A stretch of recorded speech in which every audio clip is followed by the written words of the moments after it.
Good morning, everyone. To check it out because I'm missing part of the show. I hope you all had a good night's rest, and if you were with us during dinner, I hope you had an enjoyable time at dinner. I'm so excited to have you all here for the second day of the APAICS Women's Collective Summit, and hope everyone is enjoying their time in Seattle. Yesterday we had some really great conversations about balancing common ground and compromise and how we face conflict. And I think one of our favorite panels was the one where we are talking with our Gen Z leaders. So I hope all of you can take some of that energy from yesterday and continue that as we move forward today. Please remember we have our APAICS collective notes. There are some outside as well as the stickers. Feel free to take some of those for inspiration and encouragement and to share with one another. And also there will be a survey to get your feedback. So we find that incredibly important so that we can continue to have relevant programming for all of you and also continue to keep that dialogue going. So as we begin our series of conversations today, I'd like to introduce one of our honorary co-chairs, Washington State Representative Sharon Santos, who represents Washington's 37th Legislative District. Please give her a warm welcome. Well, thank you very much, Madalene, and good morning, everyone. This is an interesting room to try and address, so pardon me if I kind of direct most of my attention this way. My job this morning is to, first of all, welcome you to Washington. It is my pleasure to welcome you to my home state, although I just mentioned to some people it's my adopted home state, having been born in San Francisco, but raised here in the Seattle area since I was 9. What you are embarking on is so very, very important for a couple of reasons. One, I want to just note that having more women in elected office is essential. Now, I'm very proud of the fact that in Washington State, out of a congressional delegation of 11, 2/3 of our members are women, including the 2 U.S. senators. There was one time in our state when the top 4 officers of the state were all women, meaning the 2 U.S. senators, the governor, and the U.S. Attorney General, all women. What I think is more important is really the focus of this collective, which is what about our interests as Asian and Native Hawaiian and Pacific Islander women? How well are we doing?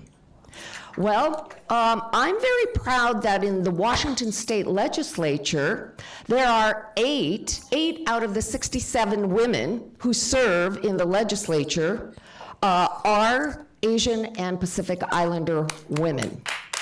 Yes, that's about 12%. We are one of the states with the highest number of women in our state legislature. But what's more than that is the women who are serving in our state legislature all occupy positions of leadership, from our deputy majority leader, from whom you will hear a little bit later, to chairs of committees, including the important Ways and Means committees. Those are really, really important positions that we need to be in. We need to be heard. And I'm going to talk about that here in a moment. But I want to, before I get too far off, remind us all how slippery our success is. The public, meaning us, we have a very, very limited memory. So in Seattle, my district, or my community, there was a time when we had a majority of Asian Pacific women on our city council. And then we had none for a very, very, very long time. We now have one Asian Pacific American woman on the City Council. And I'm sorry to say that some of the biggest opposition she faced was from our very community. She is a resident. She was born and raised in our Seattle Chinatown International District. Her family had a business in Seattle Chinatown International District. She participated in civic affairs in Chinatown International District. During the pandemic, she led efforts to help feed the homeless, even though there was a lot of crime affecting my Chinatown International District. And she was not supported by Asian Pacific Americans in this city because she was not progressive enough. So we have to check our ideology and make sure that, I mean, believe me, I have strong values, strong convictions, but we have to remember that representation matters and our stories matter, and if we can't bring our stories to the table, then our stories are not going to get represented in policies, and they're not going to be represented in investments. So Tanya Wu, if any of you are from this area, even if you're not from this area, remember that name, Tanya Wu. The other thing that I will mention is, again, how slippery our memories are. King County Council. That actually was the first race that I ran. I lost to two white men, but it did set me up for a long-term career trajectory in the legislature, so I'm not crying about it. But at the time that I ran in 1997, we had not had an Asian Pacific American woman since Ruby Chow, and she left in 1985. We have not had an Asian Pacific American serve, man or woman, on the King County Council since then. So what you are doing is very important. And I started to say representation matters, not just because of our physical appearance, not just because we can be a checkbox off on the Asian Pacific Islander box, and that's a whole nother issue. I want to really call on all of you Asian American sisters to remember we have to stand in solidarity with our Pacifica sisters and our Native Hawaiian sisters, because it's not fair to have them always support the collective Asian Pacific American agenda and never have a seat at the table. We have to pull our sisters along. But what I was going to say about representation matters is this. I'm going to tell you a quick story. And some of you may know this, and then I'll just again end with welcome. There was a woman who wanted to become a doctor. So she applied to medical school. She did not get admission anywhere. She thought, you know, that's really not fair. That's not fair that I'm not being admitted. So she said, I'm going to change some laws. So she decided to go to law school, where she was able to get admission, but she was not able to find a job after she graduated. Why? Because she had a child. So she thought, excuse my French, the hell with this, I'm running for office. And that is the story of Patsy Takemoto Mink, who became the first woman of color, of any color in the United States, to run and win a congressional seat. And she, I ask you all to never forget, is the mother of Title IX. We know all of our sisters from every other racial, ethnic group loves Title IX. Ask them to remember who the mother of Title IX is because our issues are their issues. But they have to make our issues their issues. So I can't be happier that you're gathering here in Seattle to conspire together, to commune together, but more important, to really leave this place with renewed conviction about our rightful place at the table, because our stories are what matters. So welcome.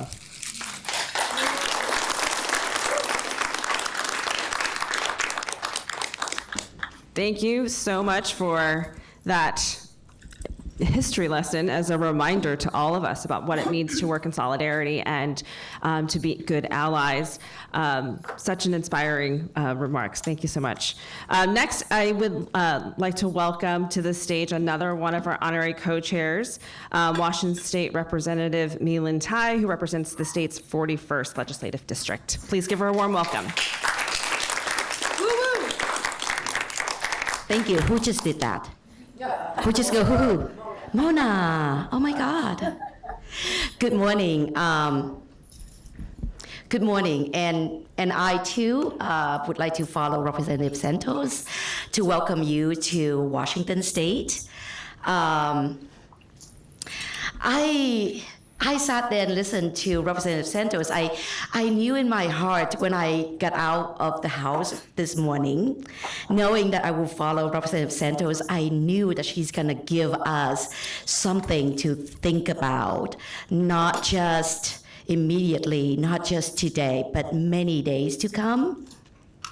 And then I asked myself, so My-Linh, what are you going to talk about? I think I want to thank Representative Santos for giving me that privilege of being so close to her, because she's always a reminder of what matters. So I decided to run for office in 2018. I am the first refugee elected to serve in Washington State Legislature.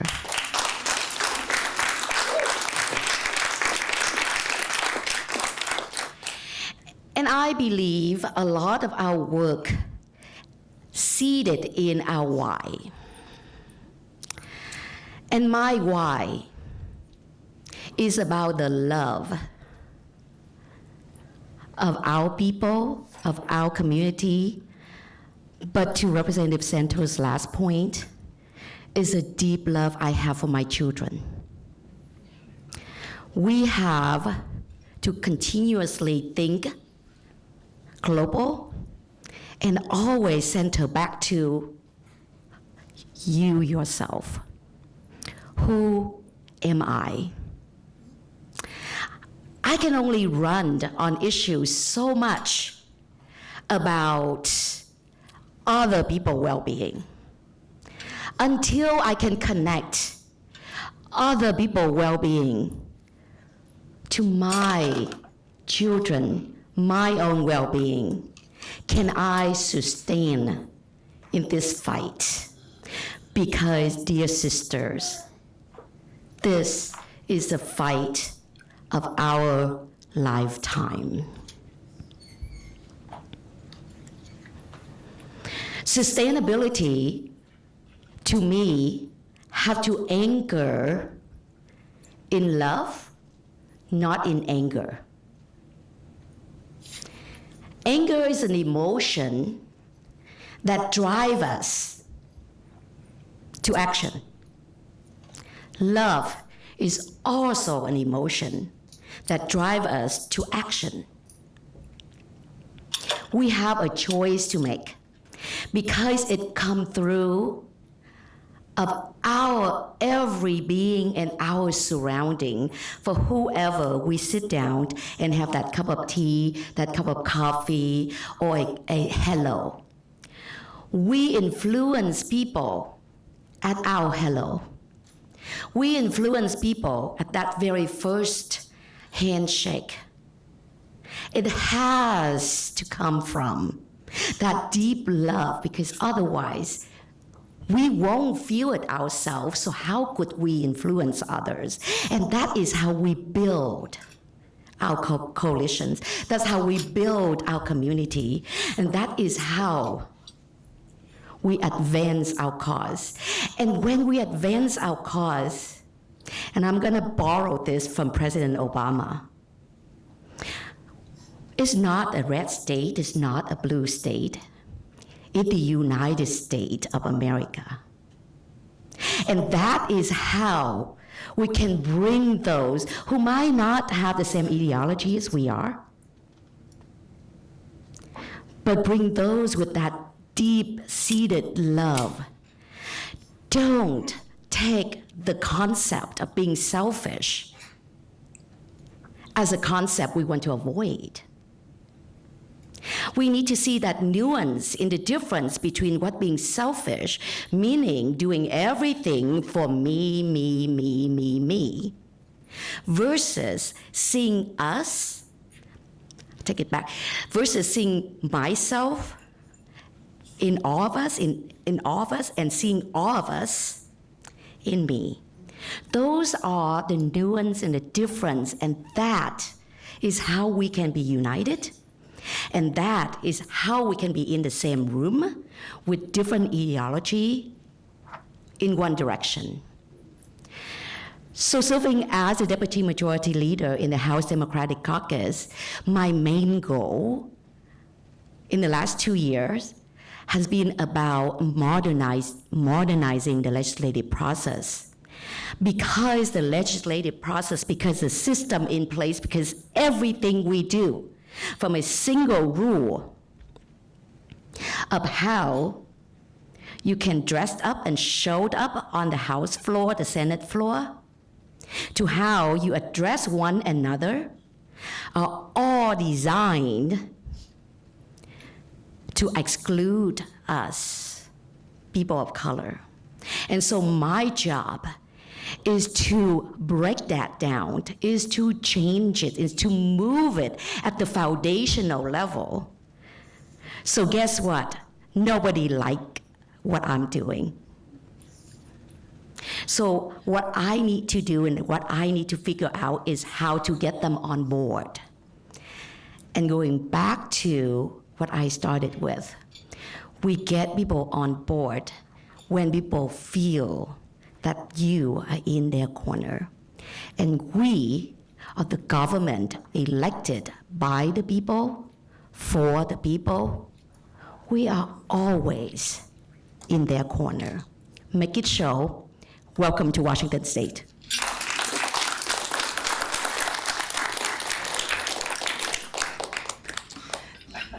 I really appreciate all those inspiring words, especially when we're thinking about the current environment that we are in, and those people who are in our elected offices, elected positions.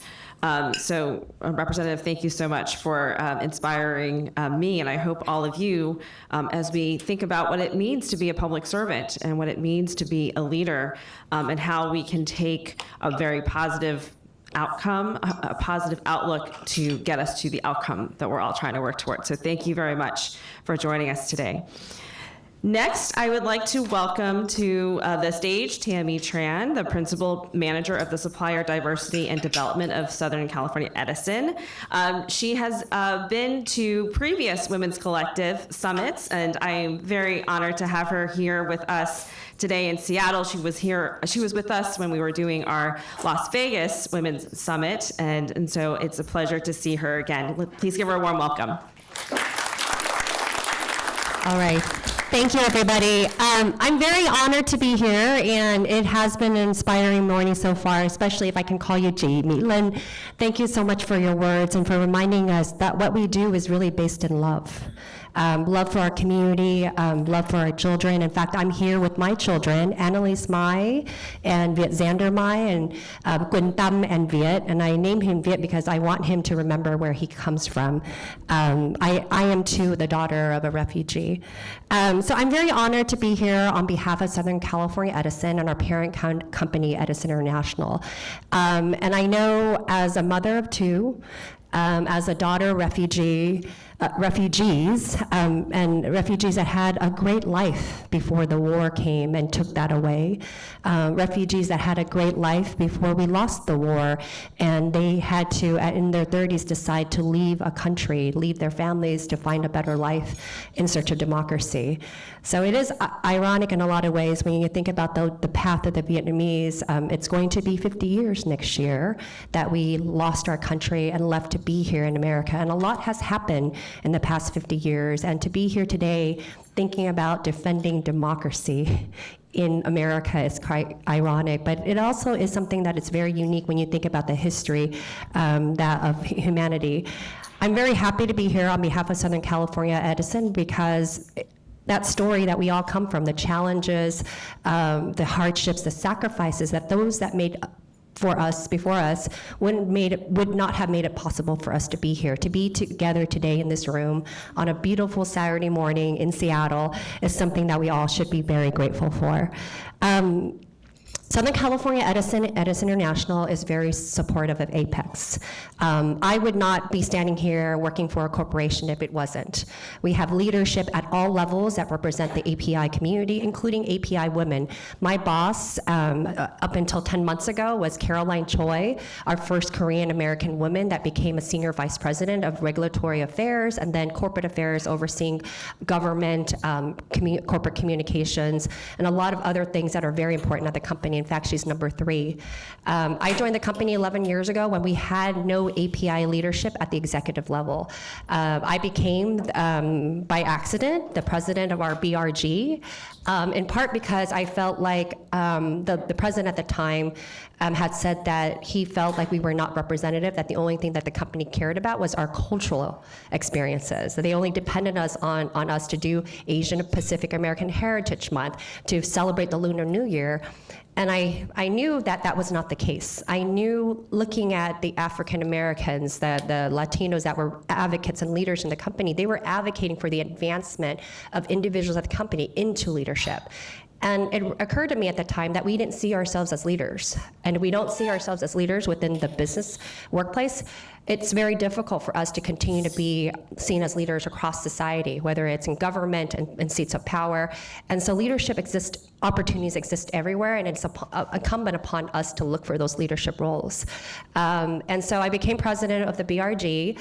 I originally wanted to be their social media person because I was just trained for that, but ended up as president. And since then, we've had over a dozen executive leaders that have joined the ranks at Edison International, and we have women in the pipeline, including myself. I just shared with Madalene yesterday that after the Las Vegas trip, I made a connection with someone that I invited to come, Rosie Barcinas, who was a director at the time, and she actually took me on as a mentor after the Vegas summit, and because of that mentorship, I was seen as someone capable of doing other things beyond public affairs, beyond government relations, so now I'm the head of supplier diversity at Southern California Edison. Something very different, completely out of my comfort zone. Thank you. And I was sharing with a couple of women yesterday that the supplier diversity world is very black and brown, or more black than brown in a lot of ways. And so I just share that we all need to be in spaces where we're uncomfortable. I'm very uncomfortable in these spaces. I'm not an engineer by training. I don't know how I end up working for Southern California Edison. I'm not a supplier diversity or procurement supply chain expert, but I'm learning how to do that. And I'll close with this. I'm doing that because it's so important for us to be uncomfortable, to put ourselves in uncomfortable situations where we have to rise up and represent people that have never been represented before.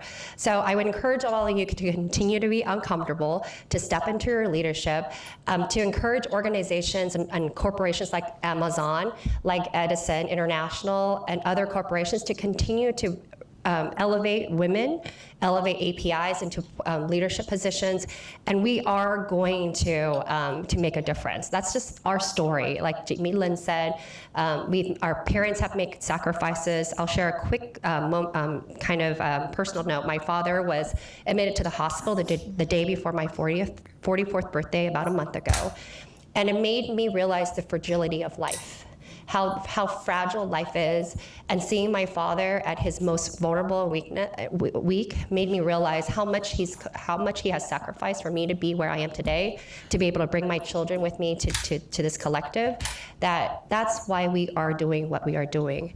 And My-Linh is right. It's all about love for our children, love for our family, and love for the people that we represent in the collective that we are today. Thank you so much.